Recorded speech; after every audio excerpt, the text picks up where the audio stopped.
From Dusk Till Dawn promised a crime thriller and delivered a bloodbath in a Mexican strip club full of vampires, splitting its own runtime clean in half. Here is where that cast ended up after the sun came up. The flame tattoo on Seth Gecko's arm took 3 hours to apply every single morning, and George Clooney hated the process so much he refused to let it be touched up during the day, leaving continuity errors scattered across the finished film that fans still point out decades later. This was his first real shot at leading a movie, arriving at 34 fresh-off years as a television star on ER, and the role of a cool-headed bank robber managing his volatile brother became the proof that he could carry a feature on his own. It was also where his reputation as Hollywood's most committed prankster was born, after he filled a co-star's trailer with hundreds of crickets just to see the reaction. His personal life told a different story of patience. He spent years as a famously unattached bachelor following his 1993 divorce, until he met human rights lawyer Amal Clooney, marrying her in 2014 and becoming a father to twins Ella and Alexander in 2017. Somewhere along the way, he also survived a spinal injury from filming Syriana that caused him chronic pain for years before surgery finally resolved it. Now 65, he was recently spotted at Cannes promoting a new project alongside his longtime friend Brad Pitt, still the same restless collaborator he was on that first film. Quentin Tarantino wrote the screenplay for From Dusk Till Dawn himself, then handed the director's chair to Robert Rodriguez so he could focus entirely on playing Richard Gecko, the psychotic, foot-obsessed brother whose unpredictable violence tips the film from crime story into nightmare. He was 32 at the time, already a revolutionary force in cinema following Pulp Fiction, and rumors have followed him for years that the film's infamous foot scene with Salma Hayek was drawn from his own personal fascination, though Rodriguez later confirmed it grew out of collaborative improvisation on the day. His career has carried real weight beyond the screen too, including public criticism over his use of racial slurs in scripts and a working relationship with Harvey Weinstein that he later called a source of deep regret once Weinstein's crimes came to light in 2017. His personal life eventually settled into something steadier than his films ever suggested it might. He married Israeli singer Daniela Pick in 2018, and the couple now split their time between Los Angeles and Tel Aviv, raising 2 young children. Now 63, he has stated plainly that his 10th film will be his last, and as of this year he is reportedly deep into pre-production on it, closing out a career built on rewriting the rules of what cinema was allowed to look like. Night after night on the desert set, Juliette Lewis found herself soaked in gallons of sticky, cold fake blood for the film's final battle, a mess that drew swarms of insects out of the dark and made every take of Kate Fuller's crossbow-wielding survival even more miserable to film than it looked on screen. She was only 22 at the time, already an Oscar nominee for Cape Fear, and fresh off Natural Born Killers, carrying more industry weight than her teenage character on screen ever let on. Away from the cameras, she was quietly fighting a severe drug addiction that eventually sent her into rehab at 26, a turning point after which she has remained sober ever since. She had also been raised inside Scientology, a chapter of her life she didn't publicly step away from until 2021, when she described herself simply as a spiritual person rather than a member of any organized faith. In between, she built an entirely separate identity fronting the punk band Juliette and the Licks, touring the world as a musician long after Hollywood had typecast her as something else. Now 53, she recently wrapped a celebrated run on Yellow Jackets and announced a limited reunion tour with her band, proof that reinvention has always come naturally to her.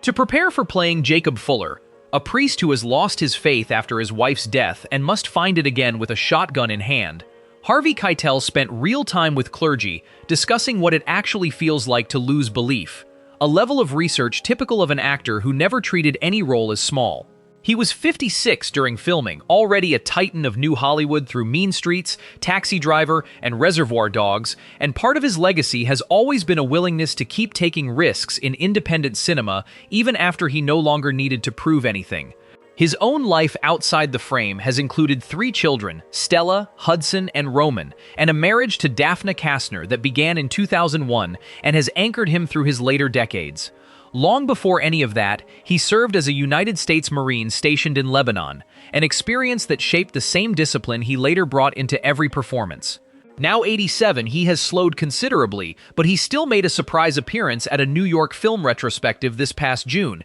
and he remains an active member of the Actors Studio, still showing up for the craft that carried him through more than 6 decades of work. 11 years spent cycling in and out of California prisons, including San Quentin, feels like an unlikely origin story for the silent, knife-wielding bartender Razor Charlie, the first of the Titty Twisters staff to turn into a vampire, yet Danny Trejo has always credited that very past with the intensity he brought to the role. He was 51 when the film was shot, discovered years earlier on the set of Runaway Train while working as a drug counselor rather than an actor, a job he took seriously enough that he has remained sober since 1968 and still speaks publicly on prison reform to this day. His path into Hollywood carried a strange twist of family, since he is the second cousin of director Robert Rodriguez, a connection neither of them realized until they met on the set of Desperado. He married Debbie Shreve in 1997, raising 5 children before the marriage ended in 2009, and he has largely stayed single since, choosing instead to pour his energy into a restaurant empire that includes Trejo's Tacos and Trejo's Coffee and Donuts. Now 82, he is currently writing his second book on restorative justice, and this past June he hosted a massive community food drive, still using the same discipline that once got him through prison to give something back. Her entire role as newscaster Kelly Houge was filmed over just a couple of days on an isolated news set, completely separate from the desert and bar locations where the rest of the cast spent their nights. Yet Kelly Preston's brief appearance in From Dusk Till Dawn sits inside a much longer story of warmth and resilience. She was 32 during filming, already known to audiences for Twins, and soon to become a fixture of romantic comedies through the following decade. Her marriage to John Travolta began in 1991 and lasted until her death, and together they weathered the kind of loss most families never recover from when their son Jet passed away in 2009, followed years later by the arrival of their daughter Ella Blue and son Benjamin. She fought a private 2-year battle with breast cancer that she kept almost entirely out of public view, choosing to protect her family's peace rather than turn her illness into a headline. She died on July 12, 2020, at 57, and in the years since, Travolta and Ella Blue have continued sharing tributes to her online. A foundation established in her name for cancer research reached a significant funding milestone earlier this year, carrying her warmth forward exactly the way she lived it. Most audiences in 1996 had no idea that the suspicious border guard, the sleazy barker known as Chet Pussy, and the vampire boss Carlos who saves Seth at the end of the film were all played by the same man, a transformation that took hours in the makeup chair each time and wasn't fully revealed until the credits rolled. Cheech Marin was 49 when he took on all 3 roles, already a comedy legend as half of Cheech and Chong, and the range on display here helped push his later career toward voice acting in projects like The Lion King and Cars, along with a lead role on Nash Bridges. His personal life moved through 2 earlier marriages to Darlene Morley and then Patty Hyde, before he found lasting stability marrying Russian pianist Natasha Rubin in 2009. Away from acting, he quietly built one of the most significant private collections of Chicano art in the world, a passion that eventually led him to open the Cheech Marin Center for Chicano Art and Culture in 2022. Now 79, he continues to run the center actively, and this past May he announced a new digital archive project dedicated to preserving Chicano mural history, turning a private passion into something permanent for the culture he has spent decades celebrating. On set, Fred Williamson had little patience for actors who didn't know how to throw a real punch, a complaint that came naturally to a man who insisted on performing most of his own stunts as Frost, the Vietnam veteran whose chilling war story sets up his own fight against the vampire horde later in the film. He was 57 during filming, a former NFL star for the Oakland Raiders and Kansas City Chiefs nicknamed the Hammer for his aggressive tackling, a persona he carried directly into a second career as a leading man in blaxploitation classics like Black Caesar. That same physical discipline extended well beyond football and film, since he holds black belts in Kenpo, Shotokan Karate, and Taekwondo, skills that made his on-screen combat feel unmistakably authentic rather than choreographed. His personal life has remained steady since 1988, when he married Linda Williamson, and the two have built a life together in Palm Springs while he continued producing more than 40 films through his own company, Oak Tree Productions. Now 88, he made a high-profile appearance at an NFL alumni event this past February, still carrying the same commanding presence that made him the Hammer decades ago, on the field and on every set he has ever walked onto since. The motel room where Gloria Hill meets her end at the hands of Richie Gecko was, by Brenda Hillhouse's own account, one of the tensest sets she ever worked on, largely because Tarantino stayed locked in a disturbed headspace between takes to keep the hostage scenes feeling as dangerous as they needed to. She was 42 during filming, a veteran of Texas and California independent film who had already broken through playing the mother in Sling Blade, and Robert Rodriguez brought her back years later for The Faculty, a testament to how much directors valued the specific quality she brought to a set. That quality, as she has described it, came down to projecting a vulnerable suburban normalcy that made the violence around her characters land harder by contrast. She has stayed remarkably private about her personal or romantic life throughout her career, letting the work itself carry her story instead. In the 2020s, she largely stepped back from screen acting altogether, choosing to focus on local theater and teaching rather than chasing further roles. Now 73 and living quietly in the southern United States, she recently sat down for a 30-year anniversary retrospective interview about Sling Blade, a reminder that the role most people remember her for was never the only one that mattered to her.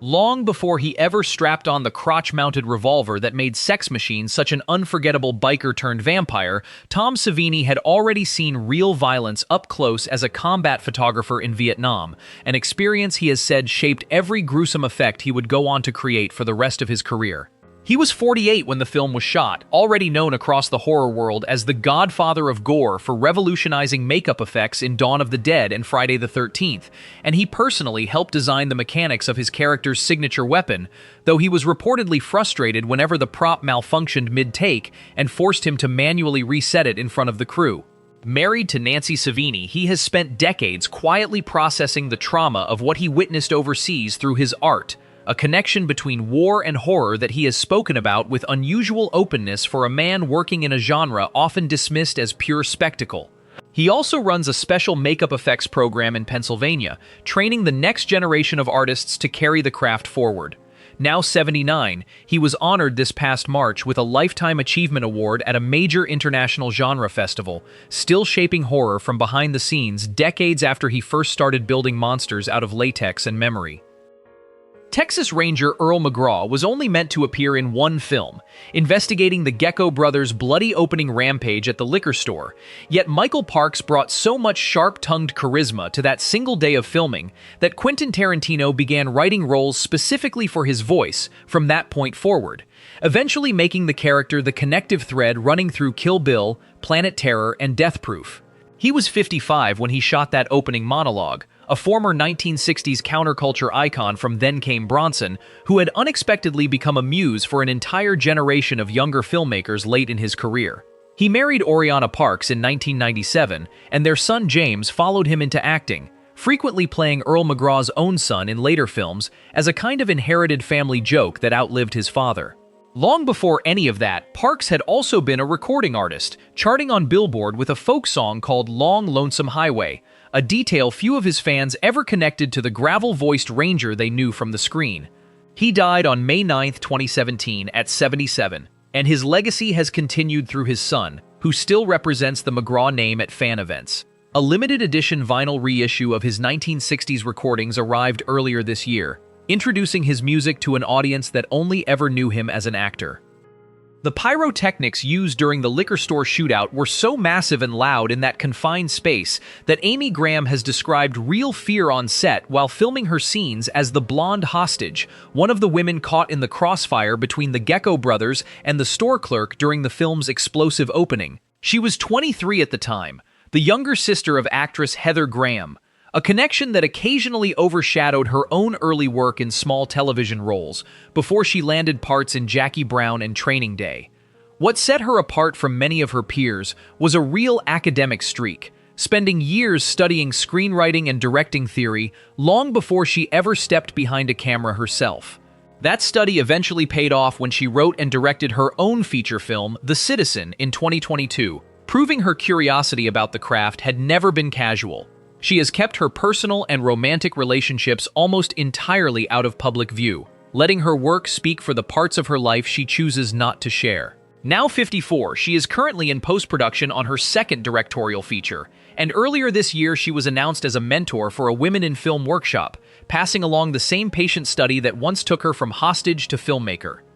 Born John Marvin Perkins in rural Minnesota, he had to change his name before joining the Screen Actors Guild because another John Perkins was already registered, and the stage name he chose, John Hawkes, is the one audiences remember screaming behind the counter as Pete Bottoms, the nervous liquor store clerk whose attempt to signal police sets the entire film's opening massacre in motion. He was 35 during filming, still years away from the recognition that would eventually follow, having spent his early career as a journeyman actor in Austin before moving to Los Angeles and taking whatever bit part he could find. The explosion in that liquor store scene turned out to be real and far larger than he expected, forcing him to crouch behind the counter as the windows shattered around him in what he later called a real adrenaline shock. He has remained one of Hollywood's most private actors, never marrying and rarely discussing his personal relationships publicly, letting roles like his Oscar-nominated Turn in Winter's Bone and his physically demanding lead in The Sessions carry his reputation instead.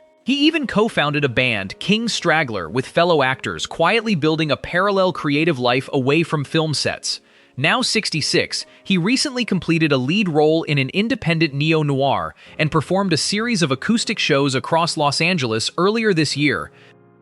Unlike nearly every other name on this list, Ernest Liu walked away from acting almost immediately after playing Scott Fuller, the quiet, observant teenager who ends up hurling holy water balloons at a horde of vampires alongside his adopted family, choosing instead to build a career in real estate and business back in California. He was just 14 during filming, an American actor of Chinese descent discovered through a talent search in the early 90s, and on a set filled with adult violence and chaos, both Juliette Lewis and Harvey Keitel made a point of treating him like family to help calm his nerves during the long night shoots. His skill as a martial artist as a child had actually prepared him well for the film's chaotic fight choreography, even if audiences never realized how much real training sat behind those scenes. He has kept his life almost entirely outside of Hollywood ever since, offering little public information about his personal relationships and seemingly preferring it that way. Now 45, he remains largely out of the public eye, though fans occasionally track him down at Where Are They Now horror conventions, where he is remembered as remarkably gracious about a brief chapter in the spotlight that he never chose to extend into a full career. Salma Hayek was so deathly afraid of snakes that she nearly refused to film the hypnotic tabletop dance that made Santanico Pandemonium, the vampire queen ruling over the titty twister, one of the most talked-about sequences in 90s cinema, and it was only when Tarantino warned her she would be replaced that she spent 2 months in therapy to overcome the phobia, walking onto set for what became her first time ever handling the snake, the exact footage that made it into the finished film. She was 28 that year, a major soap opera star in Mexico who had struggled with industry bias over her accent until Robert Rodriguez cast her in Desperado and opened the door to Hollywood. Years later, she would become the first Mexican actress nominated for a Best Actress Oscar for her performance in Frida, though that triumph carried its own painful history, since she later wrote a harrowing account of the harassment she endured from Harvey Weinstein during that very production. Her personal life eventually found steadier ground through her marriage to French billionaire François-Henri Pinault in 2009 and their daughter Valentina, alongside her ongoing advocacy against domestic violence. Now 59, she is producing a major streaming series in Europe and appeared at the Met Gala earlier this year, still commanding a room the way she once commanded that stage. The grotesque instruments made from human limbs that appear once the vampires reveal themselves were personally designed by Tito Larriva himself, who insisted they remain fully playable so the music stayed authentic even as his band, Tito and Tarantula, transformed from ordinary titty twister performers into something far stranger during the film's second half. He was 42 during filming, already a pioneer of the Los Angeles punk scene through his earlier band The Plugs, and that same authenticity carried him into a long collaborative relationship with Robert Rodriguez, scoring soundtracks for Desperado and Once Upon a Time in Mexico in the years that followed. His family life stayed closely woven into his music, since he married Janet Carroll and their daughter Lolita Carroll Larriva grew up to become a musician herself, occasionally performing alongside her father's band. Beyond music, he built a quieter reputation as a gifted character actor, turning up in films like True Stories and Roadhouse whenever the right role came along. Now 73, he continues touring Europe with Tito and Tarantula, where the band maintains a devoted cult following decades after that first performance at the Titty Twister, and earlier this year he released a career-spanning box set collecting both his punk recordings and his film work. The Titty Twister never really closes. Which of these survivors do you think made it out of the bar alive? Subscribe to Classic Hollywood Echoes for more.